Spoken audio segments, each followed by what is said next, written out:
बिस्मिल्लाहिर्रहमानिर्रहीम, अस्सलाम वालेकुम, good morning and welcome to morning at home. मैं हूं आपकी मेज़बान Jugan Kazim and I hope कि आप सब खैरियत से होंगे, खुश खुरम होंगे और पॉजिटिव अंदाज में एक दूसरे के साथ वक्त गुजार रहे होंगे। लेकिन इस वक्त जो लोग टेलीविज़न देख रहे हैं, इसका मतलब तो यही है कि थोड़ा सा आपके पास कुछ फ्री टाइम है जहाँ पे कुछ गुफ्तगू हो सकती है, कुछ सजेशंस पास ऑन की जा सकती हैं। So I would like to request and suggest कि मौसम बदल रहा है और जब मौसम बदल रहा होता है तो ऑब्वियसली एक एक्साइटमेंट भी होती है कि चलो भाई अब गर्मियों से सर्दी शुरू होने वाली है। इस सीज़न को यूजुअली ऑटम कहा जाता है या फॉल का सीज़न कहा जाता है। अब जब ऑटम एंड फॉल का सीज़न आता है तो पत्ते रंग बदलते हैं, हम विंटर की तरफ जा रहे होते हैं, मौसम लाइक आई सेड ज़रा ठंडा हो जाता है, सेटल हो जाता है। लेकिन ये मेन टाइम होता है जब घर में जो बच्चे हैं वो बीमार होते हैं, कोई ना कोई प्रॉब्लम, घर के बच्चे या बुज़ुर्ग जो हैं, खांसी ज़ुकाम इस किस्म के मसाइल होने शुरू हो जाते हैं। तो वायरल इन्फेक्शंस, उसके अलावा पहले भी हमने बात की, फिर से आपको रिमाइंड कराऊंगी कि कंजक्टिवाइटिस, ये जो रेड आई, आँख जो लाल हो रही है, इन्फेक्शन है, ये अभी भी वबा बहुत फैली हुई है, we have to be careful. Dengue on its way out है, लेकिन मच्छर मक्खियों वगैरह हमें थोड़ा सा अपने आप को सेफ़ रखना चाहिए, मच्छरों से स्पेशली। और ये कुछ इंपॉर्टेंट पॉइंट्स हैं जो आज मैंने आप लोगों के साथ शेयर करने थे, क्योंकि नूर को कोई 2 हफ्ते पहले खांसी लगी, खांसी और नाक बह रही थी। पहले नाक बह रही थी, फिर नाक बंद हुई, फिर खांसी शुरू हुई। अच्छा, कोई 1.5 हफ्ता स्कूल मैंने उसको नहीं भेजा ऑब्वियसली, क्योंकि जब बच्चा बीमार होता है तो आप स्कूल नहीं उसको भेजते।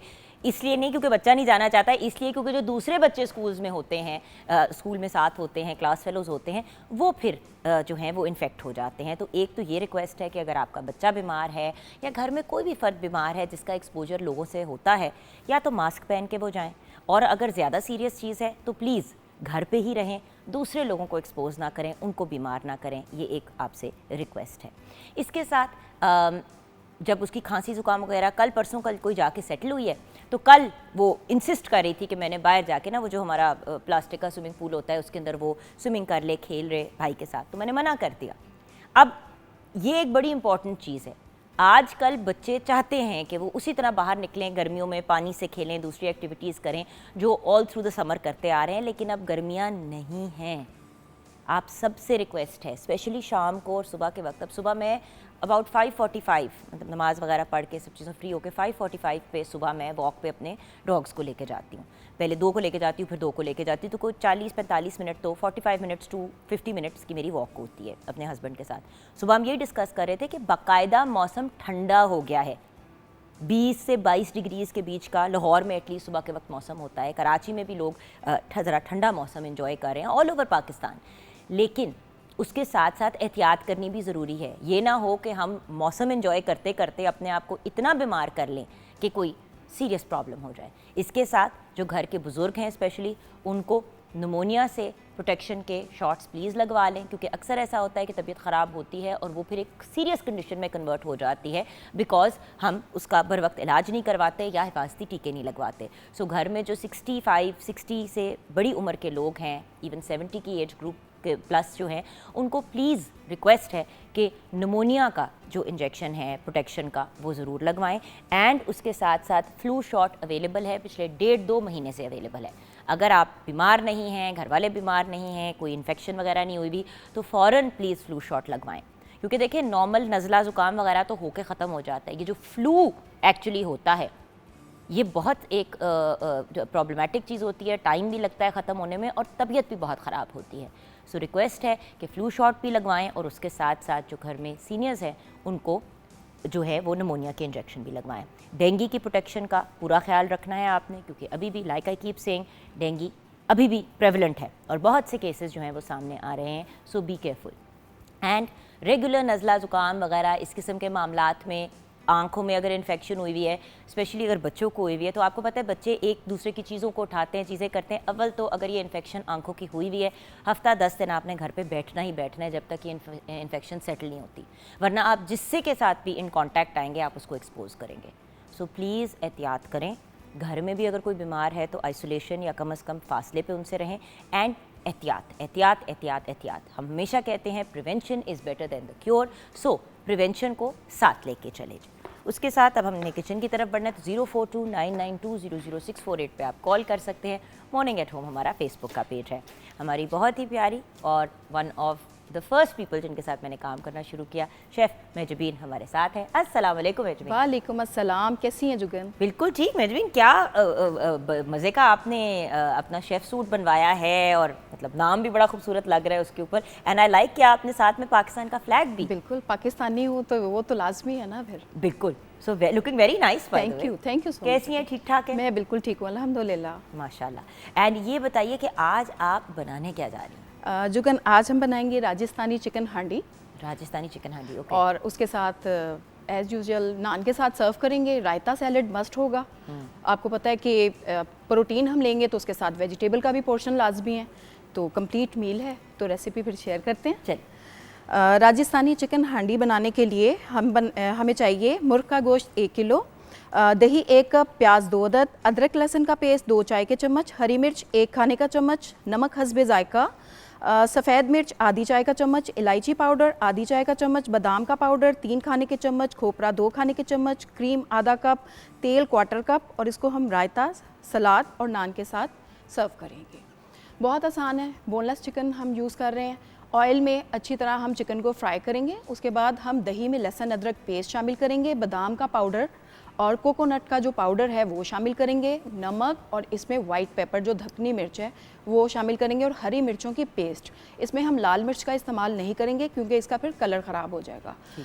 चिकन जैसे ही गोल्डन होगा हम ये दही की तमाम चीज़ें जो हमने मिक्स की हुई हैं वो शामिल करेंगे, भुनाई करेंगे इसकी और थोड़ी देर कवर कर देंगे।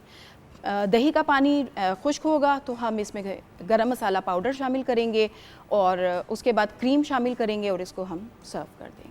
Wonderful, sounds delicious. Thank you. And ये भी आपको याद कराऊंगी कि आपके मीठे भी बहुत मज़े के होते हैं। Thank you. मैंने कहा वैसे ही रिमाइंडर आपको दे दूं जी, इंशाल्लाह। अगर कभी दिल चाहे आपका मीठा ज़रूर बनाएंगे। अच्छा मेहजबीन की जो वेरियस डिलाइट्स वाली डिजर्ट्स होती है ना, कभी पाइनएप्पल डिलाइट, फिर जब मैंगो आता था इन सीजन तो मैंगो डिलाइट, बड़े ही मज़े की। इंशाल्लाह ज़रूर बनाएंगे। वो भी हम ज़रूर इंशाल्लाह आगे जाके बनाएंगे। सो और ऑफ कोर्स रायते की भी हमारे पास रेसिपी है, वो भी शेयर कर ले, क्योंकि वेजिटेबल रायता का आपको पता है लोग फिर ऊट पटांग सब्जियां डाल देते हैं, वो फिर ऐसे ही है। हाँ। वेजिटेबल रायता बनाने के लिए हम लेंगे दही 1 किलो, नमक उसमें आधी चाय का चम्मच है, काली मिर्च पाउडर आधी चाय का चम्मच, ज़ीरा 1 चाय का चम्मच, खीरा 1 अदद, प्याज 1 अदद, बंद गोभी आधी लेंगे हम फूल और टमाटर 1 अदद। दही को आपने अच्छी तरह फेंट लेना है। उसमें नमक, काली मिर्च और ज़ीरा अगर आपको पसंद है उसका अरोमा और उसका फ्लेवर तो थोड़ा रोस्ट करके तो वो शामिल करेंगे तो रायता बहुत मज़े का बनता है। उसके बाद आप प्याज और खीरा चॉप करके शामिल करें, जो है बंद गोभी वो भी चॉप करके शामिल करें। अगर आपको गाजर पसंद है, गाजर बहुत अच्छी आ गई हुई है अब सीज़न में, वो भी चॉप करके शामिल करें और इसको हम सर्व कर देंगे। और वही वाली बात है ना मेहजबीन, देखिए ये एक तरीका, अब बच्चे फॉर एग्जांपल उसी तरह जो सैलेड पड़ा होता है, मैंने बहुत कम देखा है कि कोई बच्चा जो है उस सैलेड को उठा के खाए। माँ बाप डाल दे प्लेट में तो डाल दे, वो साइड पे परे कर देते हैं। तो बेहतरीन इसका ऑप्शन यही है कि इस तरह सैलेड, इस तरह रायते वगैरह में डाल दे। रायते तो बच्चे खाते ही हैं, चाहे पुलाव बनाओ, बिरयानी बनी हो, कोई भी चीज़ हो। बिल्कुल ऐसे ही है। चल, ब्रिलियंट, थैंक यू। अब व्यूअर्स बढ़ते हैं ट्रिब्यूट की तरफ। एक ऐसी पर्सनैलिटी को आज हमने ट्रिब्यूट पेश करना है जिनकी आज डेथ एनिवर्सरी है। बहुत ही बेहतरीन आप प्लेबैक सिंगर थे। मैं बात कर रही हूँ मसूद राना साहब की। मसूद राना साहब ने अपने करियर का आगाज़ 1955 में रेडियो पाकिस्तान से किया। उसके बाद आपने पहली जो फ़िल्म जिसमें गीत गाया वो 1962 में इनकलाब थी। फिर 1964 में फ़िल्म डाची का गीत टांगे वाला खैर मंगदा बहुत ही पॉपुलर हुआ, उससे उनको काफ़ी मकबूलियत मिली। फिर आपने बहुत खूबसूरत नेशनल सॉन्ग्स, मिली नगमे भी गीत गाए। मिल्लत का पासमा है, मोहम्मद अली जिन्ना, साथियों, मुजाहिदों, जाग उठा है, सारा वतन जैसे गीत बहुत मकबूल हुए। 550 से ज़्यादा उर्दू और पंजाबी फ़िल्मों के आपने गीत गाए। आपका इंतकाल 4 अक्टूबर 1995 को हुआ। वक्त तो काफ़ी गुजर गया, लेकिन हम अपने लेजेंड्स को हमेशा याद रखते हैं। दुआ है कि अल्लाह पाक आपके दर्जात को बुलंद फरमाए, आमीन। व्यूअर्स, छोटी सी ब्रेक की तरफ जाएंगे। ब्रेक के बाद जब वापस आएंगे तो आज एक बड़ा ख़ास दिन मनाया जा रहा है, वर्ल्ड एनिमल वेलफेयर डे मनाया जा रहा है। बिग और small we love them all, ये थीम है। तो जैसे कि आप जानते हैं जानवरों से मेरा भी बहुत एक ख़ास लगाव है और मैंने तो हमेशा अपने पेट्स को कोशिश की है कि जितना अपने बच्चों के करीब प्यार कर सकूं उतना करूं। ऑब्वियसली औलाद औलाद होती है, लेकिन पेट्स के साथ हम इतना वक्त गुजारते हैं, इतनी उनके साथ एफ़र्ट्स करते हैं कि ज़रा सा उनको कुछ हो जाता है, और स्पेशली क्योंकि बेज़बान होते हैं। मैं पिछले दिनों एक बात कह रही थी, अपने घर में स्टाफ को समझा रही थी। मैंने कहा बेटा, प्यार से अगर बिल्ली को उठा के एक जगह से दूसरी जगह उठाना है तो उसको प्यार से उठा के किया करें। चीज़ें उनकी नीट एंड क्लीन होनी चाहिए। मैं भी मतलब जिस तरह एक मेरा जो बिल्ला है उसकी तबीयत नहीं ठीक, हर रोज़ सुबह उसको 2 ml मैंने दवाई देनी होती है।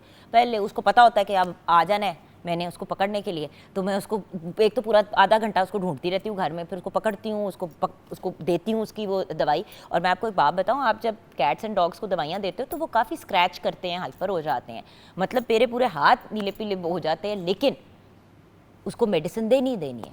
क्यों? क्योंकि वो एक बेज़बान मखलूक है, कैसी बेज़बान मतलब देखिए, जानवर आपको बता नहीं सकता उसको क्या इशू है, उसको क्या प्रॉब्लम है, वो किस तकलीफ़ से गुजर रहा है, लेकिन हमें अंडरस्टैंड करना है उनके कुछ भी कहे बगैर। दूसरी बात, जब तक जानवर दुनिया में घूम रहा है वो अल्लाह ताला की जिम्मेदारी है, लेकिन जब आप उसको उठा के अपने घर ले आते हैं ना, तो एक तरह से आपने अल्लाह ताला से एक डायरेक्ट रिस्पॉन्सिबिलिटी ले ली कि जी ये आपका जो क्रीचर है या ये जो आपका एक जानवर आपने इस दुनिया में भेजा है, इसकी मैं जिम्मेदारी लेती हूँ या लेता हूँ। उसके बाद फिर ज़्यादती करना, चेन से बांधे रखना, घरों के अंदर कमरों के अंदर लॉक कर देना, डब्बों में बंद कर देना। व्यूअर्स, ऐसी हॉरर स्टोरीज़ मैं आपको बताना शुरू करूँ तो आप बहुत अपसेट होंगे। ब्रेक के बाद वापस आएंगे तो हमें एक animal rights activist and advocate join करेंगी, उनसे बात करेंगे। आप हमारे साथ रहिएगा।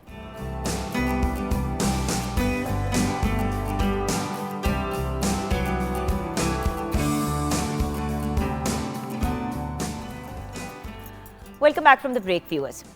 जैसे कि ब्रेक से पहले आपसे शेयर कर रही थी व्यूअर्स के जानवर, चरिंद परिंद, पौधे, ये लिविंग थिंग्स, लिविंग बीइंग्स हैं।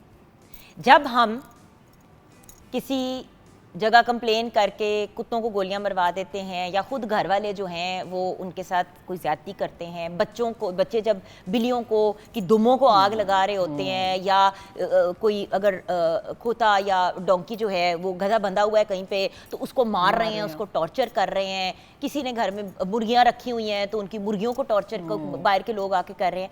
तो ये बात कंसिडर ज़रूर किया करें कि जहाँ पे हुकूकुल इबाद हैं वहाँ पे इंसानों को ही ये पैगाम दिया गया है कि जानवरों के साथ नरमी से और मोहब्बत से पेश आएं, और ये प्रॉपर जानवरों के भी हकूक हैं।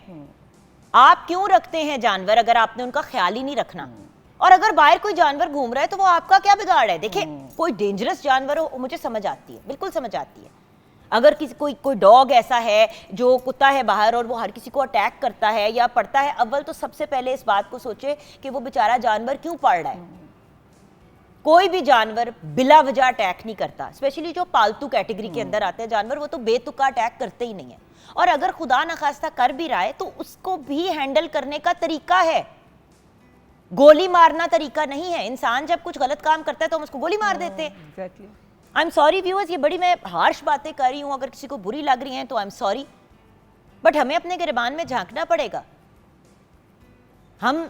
जब हम इंसानियत की बात करते हैं, अशरफुल मखलूकात होने की बात करते हैं, तो फिर उसमें ये चीज़ भी आती है कि अपने इर्द गिर्द के जो क्रीचर्स हैं उनको हार्म ना करें, उन्हें डैमेज ना करें। दरख्तों को काटी चली जा रहे हैं। प्लांटेशन एनिमल वेलफेयर डे आज मनाया जा रहा है, वर्ल्ड एनिमल वेलफेयर डे, और शुक्र है कि कोई ऐसा दिन होता है जहाँ पे उन बेचारे जानवरों, बेज़बान जानवरों को भी के बारे में भी कोई बात करने के लिए आता है या अवेलेबल होता है। खैर माशाल्लाह बहुत से फोरम्स क्रिएट कर दिए गए हैं जिनके ऊपर ये इनफॉर्मल भी हैं, फॉर्मल भी हैं, प्रॉपर ऑर्गेनाइजेशंस बनाई गई हैं। और आज हमारे साथ एक ऐसी इंडिविजुअल हैं जो एनिमल राइट्स एडवोकेट भी हैं और एक्टिविस्ट भी हैं। आयशा हैदर हमारे साथ हैं। अस्सलाम वालेकुम आयशा। वालेकुम सलाम, thank you for inviting. Ayesha, जो जानवरों का इस मुल्क में हाल किया जाता है, खैर जो इंसानों का हाल किया जाता है वो भी एक हैरानकुन बात है, लेकिन जानवरों के साथ जो किया जाता है, जिस लेवल की क्रूअल्टी इन्फ्लिक्ट की जाती है, इंसान की रूह कांप जाती है। क्या कहेंगे आप इसमें? आपने अभी इतना बेहतरीन इंट्रोडक्शन दिया है और मैं इधर से ही शुरू करूंगी कि आपने एक वर्ड यूज़ किया कि हम अशरफुल मखलूक़ात हैं तो हमें ख्याल करना चाहिए जानवरों का भी। मैं इसमें थोड़ी सी आपको ये बताऊंगी कि बेसिकली अशरफुल मखलूक़ात जो है ना, it's not a Quranic concept. Allah ताला ने कुरान में कहा है कि तुम भी एक मखलूक हो, और बहुत सारी मैंने इस तरह की मखलूक़ात बनाई हैं जो कि बोलती हैं, उनकी कम्युनिटीज़ है। You are just one of the communities among many others that I have created. तो उसमें इंसान ने असल में ना बड़ा एरोगेंट सा अपना एक एटीट्यूड बना लिया हुआ है ऑल ओवर द वर्ल्ड। लेकिन पाकिस्तान में भी हमें ये लगता है कि जितने भी मखलूक़ात हैं वो हमने बस, हम चाहे उसको यूज़ करें चाहे मिस यूज़ करें, बिकॉज वी आर अशरफुल मखलूक़ात तो वी कैन डू इट।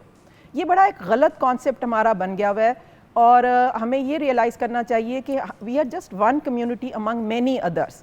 तो हमारी कोई स्पेशल एज सच वो नहीं है स्टैंडिंग अकॉर्डिंग टू कुरान। मतलब हमें खलीफातुल अर्द कहा गया है कि भाई तुम्हें भेजा है ज़मीन पे। वो हाँ, वो तो खैर वो एक रिलीजियस पर्सपेक्टिव है, but on a human perspective मैं बात करना चाहती हूँ, क्योंकि देखिए पाकिस्तान में सिर्फ मुसलमान तो नहीं है ना। We have Muslims, we have Christians, we have Hindus, we have Sikh. सो ये एक रिलीजियस एस्पेक्ट को साइड पे करते हुए लेट्स टॉक अबाउट जो एक्चुअल ऑन ग्राउंड रियलिटीज है। मैम, इंसान एरोगेंट हो गया, आप कह रही हैं ना, ओवरऑल वर्ल्ड का अगर हम देखें, बेसिकली ये क्या है जो क्लाइमेट चेंज आपको नज़र आ रहा है या जो कुछ भी, इंसान ये समझता है कि जितनी भी यूनिवर्स की फोर्सेज हैं या जो भी हैं वो हम उसको जिस तरह मर्जी यूज करें। आज तक ऐसा हुआ कि अक्टूबर की सुबह ठंड हो, नहीं, मतलब चेंज हो रहा है ना क्लाइमेट। 21-22 डिग्री वेदर नॉर्मली नवंबर में जाके आता है, नवंबर के एंड में। I be very honest with you, क्योंकि आदत है ना, क्योंकि मैं तो नॉर्मली विंटर का वेट करती हूँ, क्योंकि मैं अपनी आउटडोर एक्सरसाइज नहीं आउटडोर एक्सरसाइज अपनी शुरू करती हूँ ना, तो और मैंने अपने डॉग्स को भी वॉक पे लेके जाना होता है, तो मैं तो अभी मेरी हर रोज सुबह मेरे हस्बैंड और मेरी वो कर देते हैं, मैं कर लेती हूँ, हम यूजुअली कोशिश करते हैं साथ करें, हमें साथ टाइम भी मिल जाता है, पेट्स को भी हम प्रॉपर फिर टाइम दे सकते हैं। मैं आपको बता नहीं सकती हूँ, मौसम बदल रहा है, चेंज हो रहा है, आबो हवा बदल रही है, ब्रीदिंग इश्यूज। अगर अभी ये ठंड वाला अभी आंसर शुरू हो रहा है, तो और 2 हफ्ते बाद आपको पता है लाहौर में सांस नहीं इंसान ले पाएगा, शुरू हो जाएगा। बिल्कुल बिल्कुल। सो ये बड़ा प्रॉब्लमेटिक एक चीज है, और ये सब हमने की है। वो इसीलिए है ना कि इंसान समझता है कि अब मैं जितनी मर्जी फैक्ट्रीज लगा लूँ, ग्रीन हाउस एमिशंस हों, जो कुछ भी हो मैं कर सकता हूँ। बेसिकली नेचर आपको ये एक पॉइंट पे आके बताता है कि नहीं, आप नहीं कर सकते। अगर आप करेंगे तो फिर उसके आपको जो भी इफेक्ट्स होंगे वो नजर आएंगे। एनिमल्स के साथ भी हमने कम से कम पाकिस्तान की अगर आप हद तक ले लें, हमने ये देखा है कि शायद ये बिल्कुल फालतू चीज़ें हैं, और ये असल तो हम इंसान हैं जिन्होंने इस कम्युनिटी में रहना है, और मेरी कम्युनिटी में कुत्ता आ गया है तो अब ये क्यों नज़र आ रहा है, इसको निकालो यहाँ से। भैया आपने जितना एरिया था जानवरों का, स्पेशली स्ट्रीट एनिमल्स का, आपने वहाँ पे हाउसिंग सोसाइटीज़ बना ली हैं। अब now you can't stand even एक कुत्ता नज़र आ गया है, 2 कुत्ते नज़र आ गए हैं, तो आपको लगता है ये पलीद सी कोई चीज़ है, ये एक यूजलेस चीज़ है, इसको निकालो यहाँ से, इसको मार दो, इसको फेंक दो। ये एक एरोगेंट सा बिहेवियर हमारा आ गया हुआ है, बिकॉज हम समझते हैं ये सारा कुछ हमारा है, इंसानों का है। तो जब तक हम अपना एटीट्यूड एडजस्ट नहीं करेंगे ना, तो ये अब्यूज़ के केसेस आते रहेंगे कि आप उनको एक लिविंग बीइंग की तरह आप उनको एक्सेप्ट नहीं करेंगे। लेकिन पिछले कुछ सालों में बहुत प्रोग्रेस हुई है। I am very hopeful, young generation के अंदर बहुत ज़्यादा अवेयरनेस आ गई हुई है। even from our Supreme Court to High Courts, they have taken notice of these cases. Writ petitions हमने की हैं और बहुत सारी लेजिस्लेशन भी हुई है। इवन जो हमारे जस्टिस अतर मिनल्ला है, उन्होंने एक लैंडमार्क जजमेंट दी जो कावन केस था। उन्होंने कहा animals are non human citizens of Pakistan, you just can't ignore them, और उनको आपको राइट देना पड़ेगा कि दे आर सेंटिएंट बीइंग्स और they have a right to be hair.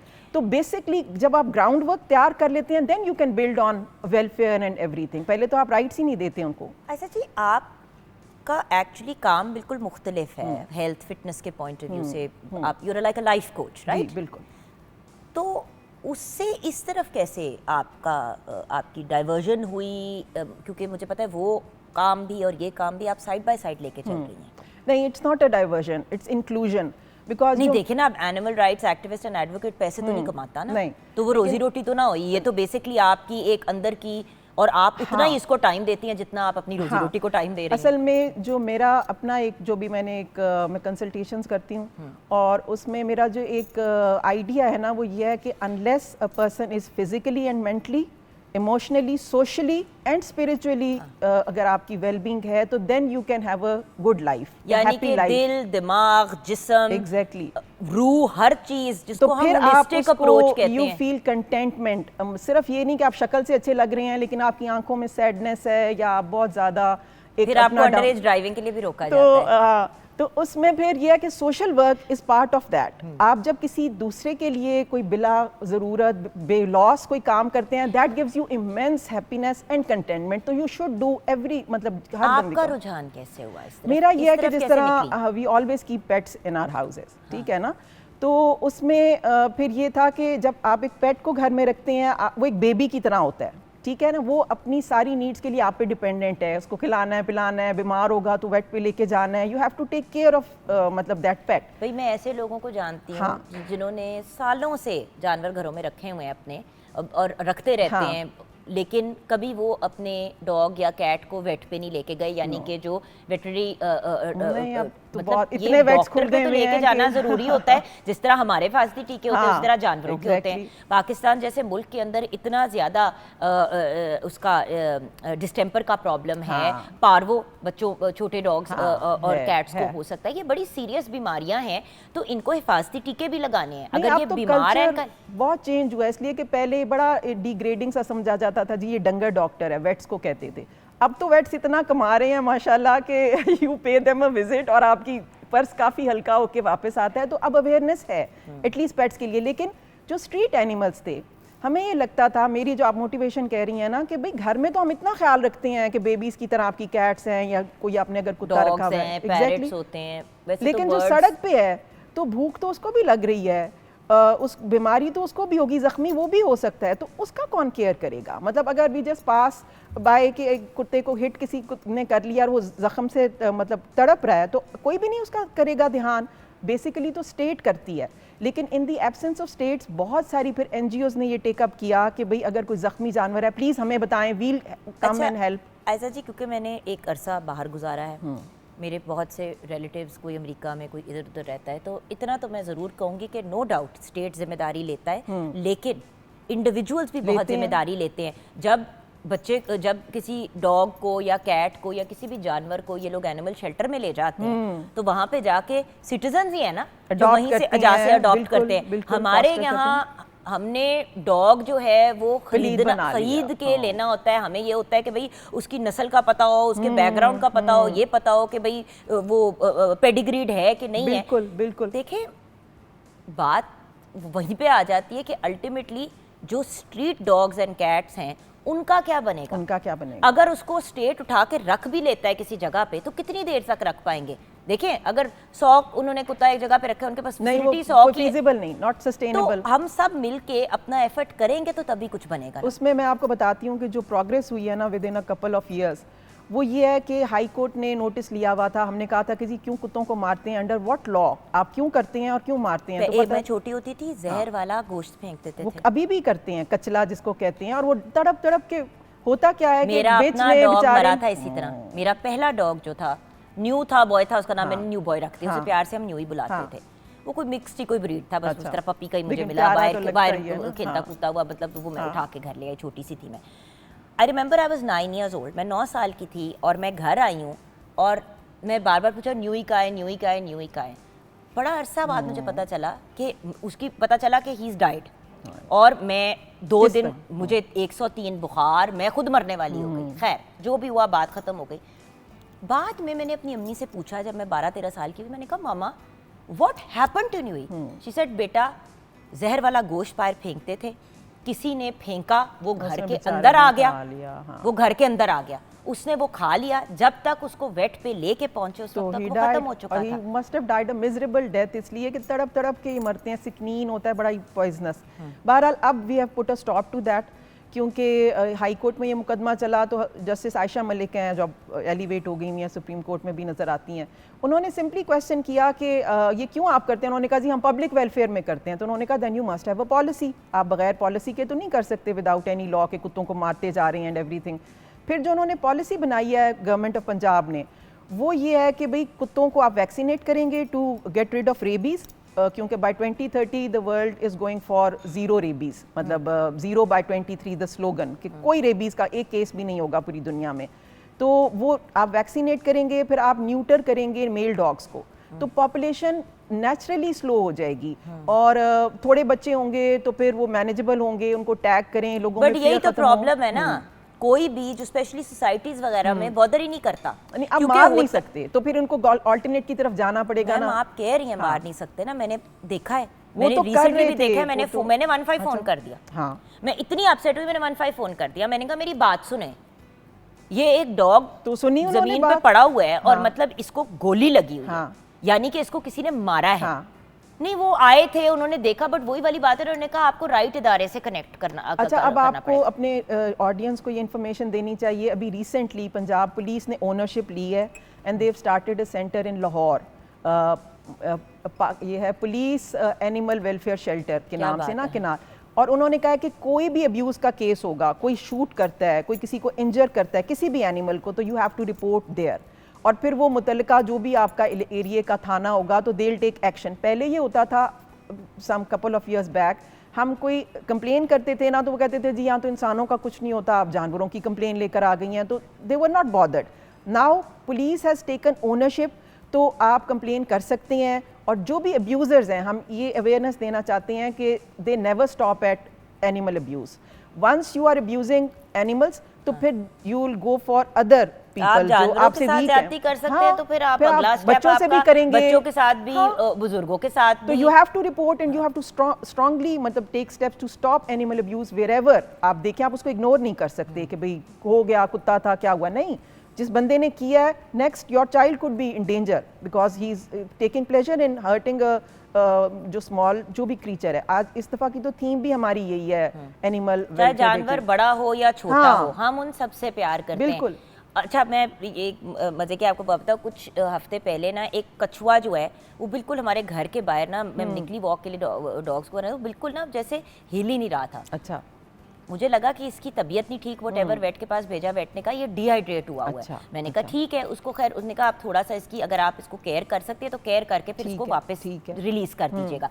खैर हमने उसको किया सारा कुछ। अच्छा, उसको हम हर रोज जाके बाहर रखें, वो वापस आ जाए। फाइनली जब ये कोई 8 दिन एक्टिविटी चली, संडे का दिन था, मैंने कहा हमसे को, हसन को कहा, मेरा छोटा जो बेटा है, वो कहता है मामा I want to keep him. मैंने कहा बेटा फिर अगर इसको रखना है फिर ख्याल रखना। हाँ, तो वो और घर का हर बंदा, अब 2 बिल्लियां हैं, 4 कुत्ते हैं, एक नीचे आपा की बिल्ली, यानी कि 7 डॉग्स एंड कैट्स हो गए और एक हमारे कछुआ साहब। हाँ, लेकिन अगर if you want to give him up तो वो बड़े नहीं, we don't want to give him up ना, वो हमारी फैमिली बन चुका है। प्रॉपर हैबिटेट में उसको भेजा जा सकता है। प्रॉपर उसको रखा है हमने, उसका प्रॉपर वो एक जो मेरे बेटे के बाहर की जो बैल्कनी है उसको हमने थोड़ा कवर भी किया, वो सारा कुछ किया, और प्रॉपर उसके लिए हमने एक रिट्रीट सी बना लिया उसके लिए, क्योंकि वो इतना बीमार था। कुछ देखिए जानवर जो वाइल्ड में भी होते हैं वो खुद नहीं सर्वाइव कर सकते। बिल्कुल, कभी कभी शेर का कब होता है वो, क्योंकि उसके पेरेंट्स उससे बिछड़ जाते हैं, व्हाटएवर, सो करना पड़ता है, कभी कभी करना भी पड़ता है। तो अब देखे ना, उसको हम ले आए, वेट के पास लेके गए, वेट ने कहा ये सीवियरली डिहाइड्रेटेड है, इसको पानी, ये वो, ये खाने की चीजें देनी है, ऐसे करना है,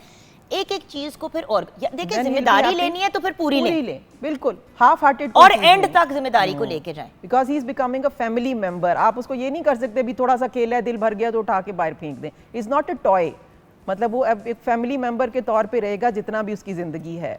तो मैं आपको एक बात बताती हूँ, कोई हफ्ता पहले, कोई 2 हफ्ते पहले की बात है, अब तो अल्लाह का शुक्र है हफ्ते से ही ओके। मेरा बिल्ला जो है लियो, उसके ये पर्शियन कैट्स में और कुछ सर्टन ब्रीड्स के अंदर ये प्रॉब्लम आ जाती है कि इनकी किडनीज जो है ना उनमें ब्लॉकेज हो जाती है। अच्छा, उसको अक्यूट किडनी इंजरी हो गई, उसकी किडनी ब्लॉक हो गई और विदिन 5 और 6 आवर्स ना बिल्कुल लेट गया, ये वो। अच्छा, मैं क्योंकि कॉन्स्टेंटली उनको ब्रश भी करती हूँ, सारा कुछ करती हूँ, उसके पेट को हाथ लगाया, इतना मोटा कुछ उसके अंदर बना, मेरी जान निकल गई। मैं लेके उसको भागी गोद में।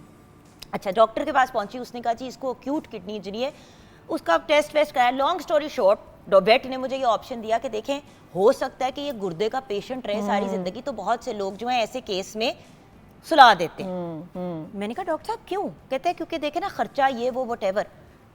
खैर हमने इलाज किया और अल्हम्दुलिल्लाह बिल्कुल ठीक है। उसी को हर रोज सुबह 2 ml जो है उसकी वो दवाई देती हूं। स्पेशल फूड्स होते हैं, स्पेशल उसका खाना है, यूरिनरी एसओ, ये वो व्हाटएवर।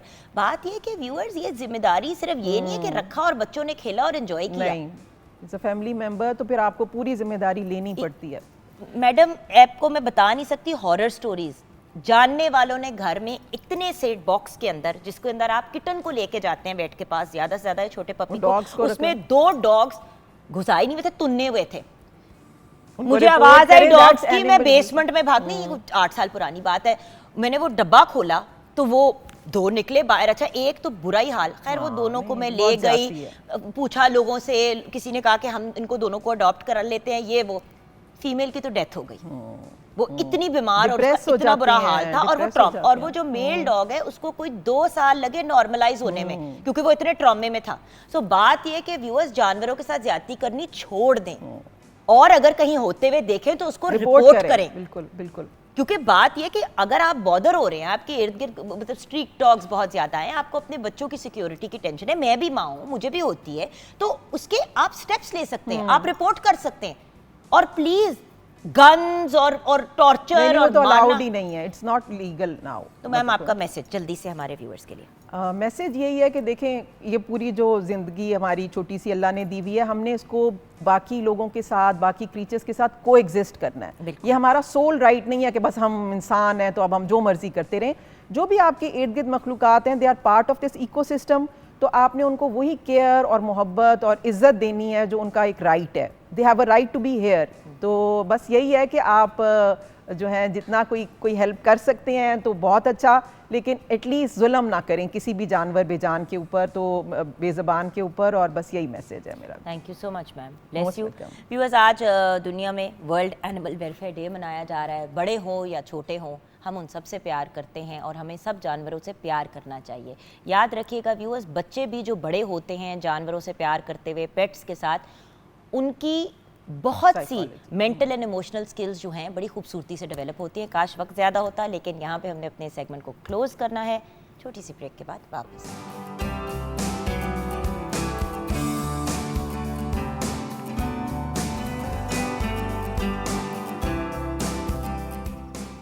जी हाँ viewers, welcome back from the break. बहुत ही प्यारी, बहुत ही अमेजिंग सी पर्सनालिटी ने हमें ज्वाइन किया है। हर दिल अजीज़, पूरी दुनिया के एक ऐसे इंटरनेशनल सुपरस्टार जो पाकिस्तान में काम तो करते हैं, लेकिन पाकिस्तान को अपनी वजह से इंटरनेशनल फोरम्स पे रिकग्निशन दिलवाते हैं। उसके अलावा पाकिस्तान के बाहर जब जाते हैं तो बहुत बड़े बड़े और अच्छे अच्छे काम करते हैं, जैसे कि आप जानते हैं। खैर अभी उनका नाम नहीं लिया, बट चले ये ज़रूर आपको टीज़र दे देती हूँ, आपको समझ आ जाएगी मैं किसकी बात करी हूँ। हमारी इंडस्ट्री में एक ही ऐसे इंडिविजुअल हैं जो आउट ऑफ द वे जाके हाजियों के लिए आसानियाँ पैदा करते हैं। उसके साथ साथ पाकिस्तान से बाहर जब ये शोज़ करने के लिए जाते हैं, टूर्स पे निकलते हैं, तो इतने लंबे अरसे के लिए जाते हैं कि हम तो इनको बहुत मिस करते हैं, सो करते हैं, लेकिन बाहर वाले हमें दुआएं देते हैं कि शुक्र है हमने उनको बाहर आने दिया। और माशाल्लाह पूरी दुनिया में ट्रैवल करते हैं, पाकिस्तान को रिप्रेजेंट करते हैं, different shows, events, actor, comedian, director, producer and more than anything एक ब्रिलियंट फिलैंथ्रोपिस्ट, जिनको इनकी ब्रिलियंट परफॉर्मेंस की बेस के ऊपर प्राइड ऑफ परफॉर्मेंस से नवाजा गया। Various different awards from all over the world इनको दिए गए। इफ्तिखार ठाकुर की बात कर रहे हैं। अस्सलाम वालेकुम। वालेकुम अस्सलाम व रहमतुल्लाहि व बरकातहू। ये कुछ आपकी तारीफ में कम बोला है, दिल तो था कि और कुछ 50 बातें बोलूँ, फिर मुझे कहा कि भाई अगर तुम नहीं बोलते रहना तो फिर उनको हमने बुलाया क्यों है, तो मैं फिर सोचा कि मैं ज़रा कुछ सुमन और कुछ बुकमन हो जाऊँ। शुक्र है अभी आप चुप हैं। अभी मैं चुप हूँ, अभी ये चुप हूँ। अच्छा, आपकी इजाज़त से हमारे कुछ साथी हैं, उनका भी इंट्रोडक्शन कर दें, फौरन बुलाना क्योंकि चाहिए। फिर आपसे एक बड़ा ज़रूरी सवाल पूछना है, जी। जो जब भी आप आते हैं मैंने पूछना होता है लेकिन मैं भूल जाती हूँ पूछना, ओह। तो वो सबसे पहले आज मैंने आपसे पूछना है। Okay, done. पीटीवी से रिलेटेड, अब आप सोचे क्या पूछना होगा। Waiting for you. हमारे साथ शहजाद अली हैं ऑन द कीबोर्ड, हमारे प्यारे मोहम्मद इकबाल भाई बेस गिटार पे, we have Jabir Ali on the flute,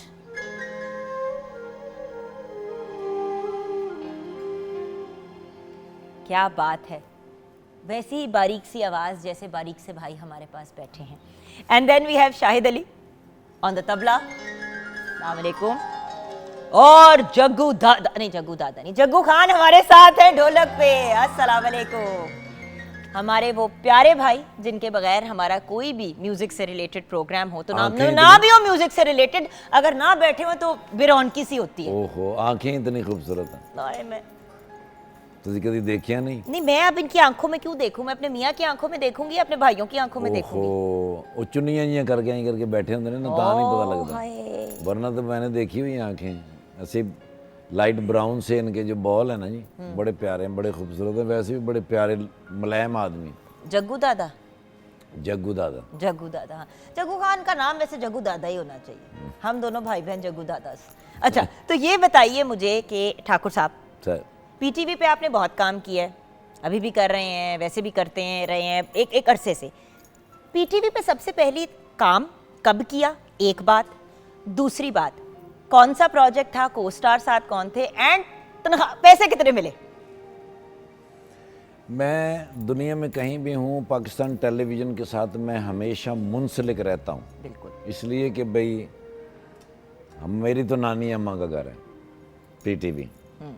सबसे पहला प्रोजेक्ट एक प्राइवेट सीरियल थी जी, नशेब, जिसे उस वक्त के अदारा सकाफ़त पाकिस्तान के थे अहमद दाऊद साहब, ठीक है।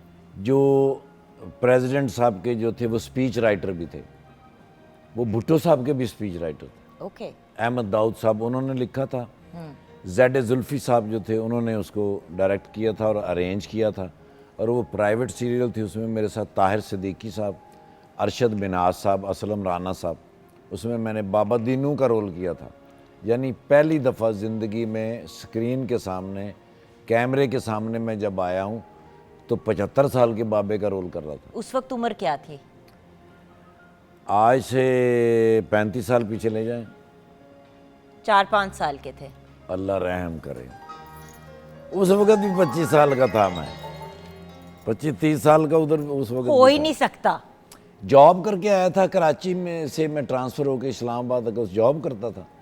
तो मतलब 25 साल की उम्र पे अपने से को 30 साल बड़े बंदे की 40। यस, दीनू बाबा, और उसकी कंटिन्यूटी मुझे आज तक याद है।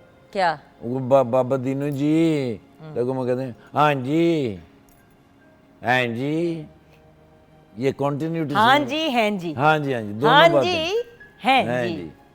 और मेरा ख्याल है उस वक्त उसका 300-350 रुपया मिला था टोटल। क्यूट। टोटल लिया क्या था? नहीं, 300-350 रुपये जो था वो तो बहुत नहीं, था। लिया क्या था? शॉपिंग क्या की, क्या खरीदा, कोई सौदा लिया, कोई सलफ लिया, कोई क्या किया? मेरा ख्याल है बहनों को मैंने भेजा था, बहनों के लिए चीज़ें ली थी। क्यूट। ठीक। 7 मेरी बहनें, सॉरी 5 बहनें और 2 भाई थे, हम 7 बंदे घर के थे। हाँ, बट 7 बहनें हुई ना, भाभियां भी बहनें ही होती हैं। हाँ जी, तो हाँ जी, 7 ही हो गई yes। फिर एंड में। हाँ। नहीं, फिर वो 6 ही करे ना, मेरे वाली तो नहीं ना, मेरी बहन हो सकती। असल खुशी जो होती है ना जी, वो बात मेरे तो ख्याल सच में है। किसी भी भाई की जो खुशी होती है ना, वो होती है बहनों के लिए कुछ खरीदना, माँ के लिए कुछ खरीदना। बाबा मेरे जो थे वो तो कराची में थे, Pakistan coast guard officer club में थे, वो कराची थे, वो ही उन्हीं के लिए सारी चीज़ें लेके गया। सेम अब जो है वो बेटियों के लिए ख़रीदना जो है वो उसकी खुशी होती है, वाइफ के लिए ख़रीदना वो शुक्र है वाइफ कह दिया ना, मैं तब से वेट कर रही थी कि भाभी का नाम कब आएगा। उन्होंने कहा बहनों के लिए, अम्मी के लिए, बच्चों के लिए, और हाँ, बीवी के लिए। अच्छा, ये बताइए ना, वैसे अल्लाह का शुक्र है आप वाहिद आर्टिस्ट है जिनकी अभी तक एक ही बीवी बरकरार है, माशाल्लाह, और हमेशा रहें बरकरार, अल्हम्दुलिल्लाह। लेकिन शादी काम के बाद हुई, काम के दौरान हुई, करियर के किस स्टेज पे हुई? नहीं, मैं थोड़ा स्टेबल तो होने लग गया था। शादी के लिए मुझे बहुत दफ़ा घर वालों ने तैयार किया, राज़ी किया, सब कुछ किया, लेकिन मेरा ना ये एक मसला था कि भाई मेरे पास ना घर नहीं है, और ऐसा ना हो कि मैं शादी कर लूँ और अचानक किसी दिन बेल बजे और वो मालिक मकान बाहर खड़ा हो और वो कहे पाइन परसों खाली कर देना क्योंकि मेरी फुफ्फी आ रही है मंडी जजमान तो मैं किधर अपने बच्चे, अपना सामान, बिस्तरे उठा के भागा फिरूंगा। अच्छा, उस स्टेज पे, इतनी यंग एज पे ये टेंशन थी? मेरी सिर्फ ये टेंशन थी। तब मैंने ये सोच लिया था कि जब तक मैं घर बना नहीं लेता उसके लिए, घरवाली के लिए, तब तक मुश्किल है। और फिर अल्लाह पाक ने उसमें मेरी बड़ी मदद की, मैंने घर बनाया, उसके बाद मैंने शादी की। अच्छा, और शादी का फिर डिसीजन किसने लिया, घर वालों ने, आपने, क्या? नहीं, नासिर चन्योटी साहब की वालदा मोहतरमा। अच्छा, ये क्या माजरा है?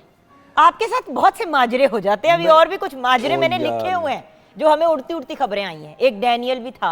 हाँ जी, नहीं, उस पर बात करेंगे हम। अच्छा, नासिर चन्योटी साहब और मैं और नसीम विक्की साहब, हम ना जी स्ट्रगल दौर के साथी हैं। अमानत चंद साहब, ताहिर नौशाद साहब, ये हमारी स्ट्रगल एक वक्त की इकट्ठी थी। और ज़ाहिर है मैं भी अनमैरिड था, नासिर भी सिर्फ हमारे पास माँ थी, नासिर चिन्नुटी की माँ थी वो, जो हमारे लिए खाना बनाती थी। नासिर चिन्नुटी की सगी माँ थी वो, मेरी वो सगी माँ नहीं थी, लेकिन अल्लाह पाक की रहमत और बरकत से नासिर चिन्नुटी अगर मेरे से पहले घर आ गया, माँ ने रोटी नहीं दी उसे। उन्हें कहा पुत्र तेरा बड़ा बिरा, वो इफ्तिखार पुत्र तेरे तो बड़ा है, वो आएगा तो रोटी सबको मिलेगी। सदके। तो मेरी शादी की अरेंजमेंट भी उन्होंने की थी, यानी पसंद भी उन्होंने किया। हाँ जी, हाँ जी। और घर में जो पहली चीज़ें जो ख़रीदी गई, जो वो भी अम्मा ने की थी। How wonderful. और जाते हुए मुझे क्या की थी, पुत्र नासिर तेरे अल्लाह तो बात तेरे हवाले। वो हूँ इस गल का नजायज़ फायदा चुकता है। क्यों? वो सारे बिल मेरे ते पा दिंदा है। हाय अल्लाह। वो कहता तेरी मेरी माँ तेन कह के नहीं गई ते अगो, ये नहीं कहता मेरी माँ, कहता तेरी माँ तेन कह के नहीं गई। वो बिजली का बिल भी मेरे ते पा दिंदा है, वो बच्चों की फीस भी मेरे ते पा दिंदा है। वो कहता तेरी माँ तेन कह के नहीं गई। आप दे भी देते हैं? तो हम अम्मा मैं कितों जाके कवां, जाके अम्मा तो आई नहीं दुनिया ते जिन में जाके अम्मा अपने अल्फाज वापस ले ले। हमारे बारे में कोई इस तरह की बात क्यों नहीं कह के जाता? कि मैं आपको एक बात बताऊं, मेरी एक फुप्पो थी, वो भी आपको एक पैगाम दे के गई थी, आप भूल गई हैं। उन्होंने कहा था कि जुगन की सारी फॉरेन की ट्रिप्स, सारे महंगे बैग और जेवर इफ्तिखार भाई ने जो है वो मैनेज कर। ठीक है जी, हो गए डन। मुझे जब इस प्रोग्राम के लिए फ़ोन आया, वो मेरी बेटी उसने फ़ोन किया कि भाईजान आप कल आप आ सकते हैं। मैं क्या जुगन जी के प्रोग्राम में? मैंने कहा आप ये क्यों कह रहे हैं भी आ सकते हैं? आप कहें जुगन जी ने कहा है कल आपने आना है। बात तो सच है। नहीं, बेटियों की बात रद्द किस तरह की जा तो फिर मेरा जेवर और मेरी फॉरेन की ट्रिप्स और मेरा महंगा बैग कहाँ है? चलो जी, आपके साथ मेरा डन हो गया। नहीं, बिल्कुल नहीं डन हुआ, बिल्कुल नहीं डन हुआ, मजाक कर रही हूँ। 2033 में। मसला क्या 2000 क्या 2033 में हाँ ये सारी चीज़ें मैं आपको 2033 33 हाँ 10 साल तो रह गए।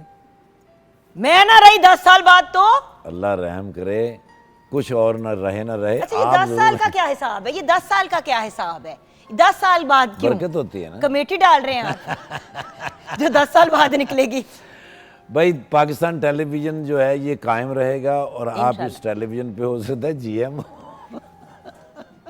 इंज जी गल्ला ना करो, एवं तुसी जिथे बही हो उत्थे भी तुसी मैं चुका दोगे, है ना करो ओए गल। होए होए। अच्छा, मुझे ये बताइए एक बात कि जब पीटीवी पे पहला काम किया, क्या आपको एहसास था कि इस लेवल पे पहुंचेंगे? मैं अब सिर्फ आपकी एक्टिंग की बात नहीं कर रही, क्योंकि उसके बाद डायरेक्शन भी की, प्रोडक्शन भी की, फिलैंथ्रोपी के इतने आपने काम किए। क्या वहमो गुमान में भी था जब पीटीवी के साथ उस वक्त कनेक्ट हुए कि वहां से यहाँ पहुंच जाएंगे इस स्टेज पे? नहीं, ऐसा तो नहीं दिल में जहाँ पे ख्याल हम था। आपके पीछे पीछे भाग रहे होते हैं। नहीं। मुझे नहीं भागना पड़ता, क्योंकि जब इनकी मेरे अंदर जान अटकी हुई, मेरी जान इनके अंदर अटकी हुई, और ये एक अंडरस्टूड बात है। जब मैं किसी मसले स्यापे में पड़ती हूँ, कहती हूँ भैया मैं फंस गई हूँ, अब तो फोन भी नहीं करती, वॉइस नोट कर देती हूँ। सही कह रही हूँ ना? यस यस, ये मेरे लिए बड़े ऑनर की बात होती है कि आप मुझ पर इतना इत्मीनान करती हैं। जो मेरा सेकंड प्रोजेक्ट था ना जी, गेस्ट हाउस, इकबाल अंसारी साहब का वो था, मुस्तनसर हुसैन तारड़ साहब ने लिखा था, टूटी पहलवान। उन दिनों ने जी मैं एक मेडिसिन कंपनी में काम करता था। अब वो प्रोग्राम जो था ना जी वो एक रिकॉर्ड हो गया, उसका टीज़र चल गया। टीज़र जब चला तो मुझे पता था कि फ्राइडे को वो लगेगा, तो मैंने अपने सारे दोस्तों को बुला के मैंने खाना खाएंगे, साथ ड्रामा देखेंगे। उस दिन ना जी कोई शख्सियत का इंतकाल हो गया, तो वो ब्लैक डे हो गया। वो उस दिन ना जी प्रोग्राम चला नहीं। वो मेरी रोटी भी खा गए तो वो मैनू खजल भी कर गए कि एवें गल्लां टीवी ते आ रहा। अब वो तो वीक निकल गया। नेक्स्ट वीक मैं मुजफ्फराबाद, ये आज़ाद कश्मीर पूरा पोर्शन मेरे पास था जिससे मैं बुकिंग लेने जाता था। वो रात को कहीं चला, मुझे तो पता नहीं था। वो सुबह 5 फरवरी थी, तो जुलूस आ रहे अब रात को वो चल गया है, लोगों ने देखा, अब जुलूस आ रहे हैं, हम छीन के लेंगे आज़ादी, कश्मीर बनेगा पाकिस्तान। इंशाल्लाह। तो मैं ना जी वो टेरेस पे आके खड़ा हो गया, वो जुलूस देखने लग गया। वो जो बंदा नारे लगवा रहा था ना, उसने ऐसे करके देखा, उन्होंने कहा टूटी पलवान। वो कश्मीर बनेगा पाकिस्तान जो है वो टूटी पलवान जिंदाबाद। अच्छा, ये कहना शुरू हो गए? हाँ, वो सारा कुछ ही उल्टा हो गया, क्योंकि रात को वो चला था, लोगों ने देखा था। अब क्या हुआ कि वो होटल जो था ना, ये होटल का सारा फ्रंट शीशे का था। वो बंदे जो थे वो शीशे की तरफ, वो होटल की तरफ भागे। मैं अंदर घुस गया, मैं डर गया।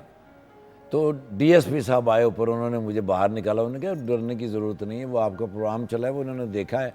आप ऐसा करें, डाइस पे खड़े होकर ना थोड़ी सी स्पीच करें, जहां आप शेर बोलेंगे हम गली बना लेंगे, आप होटल के अंदर आ जाइएगा, हम इनको आगे ले जाएंगे। अब डाइस के ऊपर खड़े होकर मैंने जब स्पीच की और आखिरी शेर मैंने पढ़ा कि कहते हैं यारान वतन के कश्मीर है जन्नत, और जन्नत किसी काफिर की हुई है न मिलेगी। उसके ऊपर इतना शोर मचाओ, इतने नारे लगे। उन्होंने कहा जी अगलियां तकरीरां भी तुसी करनी है। तुसी कीतियां? करनियां पईयां, बंदे इन्ने सन। क्या बात है भाई, द ब्रिलियंट इफ्तिखार था, द ब्रिलियंट। ओए आखिर भाई किसका है? अच्छा, यहाँ पे हम ब्रेक की तरफ जाने से पहले बुलाएंगे एक बहुत ही प्यारी पर्सनैलिटी को, एक और मेरी फेवरेट पर्सनैलिटी, आप जितनी नहीं लेकिन करीब करीब। बहुत ही प्यारी, बहुत ही बाअदब और ब्रिलियंट एंड टैलेंटेड आर्टिस्ट हमें सुनाती हुई एंट्री देंगी बाबा बुल्ले शाह का कलाम सुनाते हुए, the beautiful, the very talented Shabana Abbas.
अर्श रश्ते इश्क ने कदम टिकाया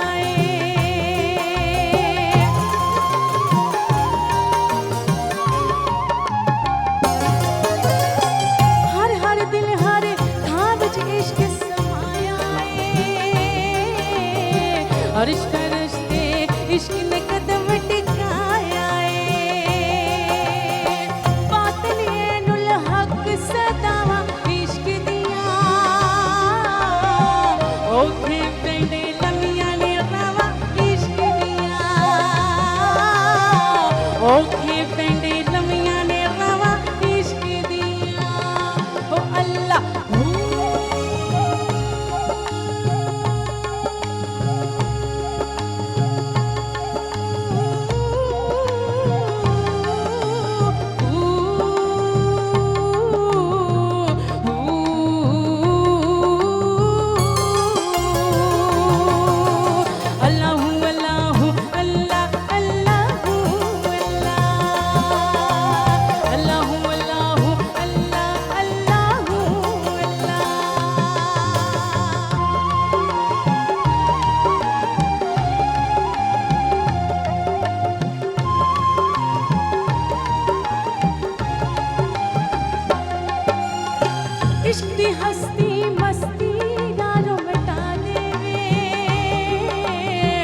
हक इश्क दी दिल दी दुखी जगा देवे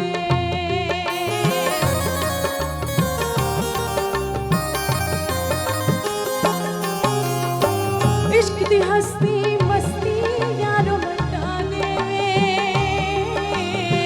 हक इश्क दी दिल दी दुखी जगा देवे फुल्ले वांग चावल तारा इश्क दिया फुल्ले वांग चावल तारा इश्क दिया ओखे पेंडे लमिया ने रावा इश्क दिया ओखे पेंडे लमिया ने रावा इश्क दिया ओ अल्लाह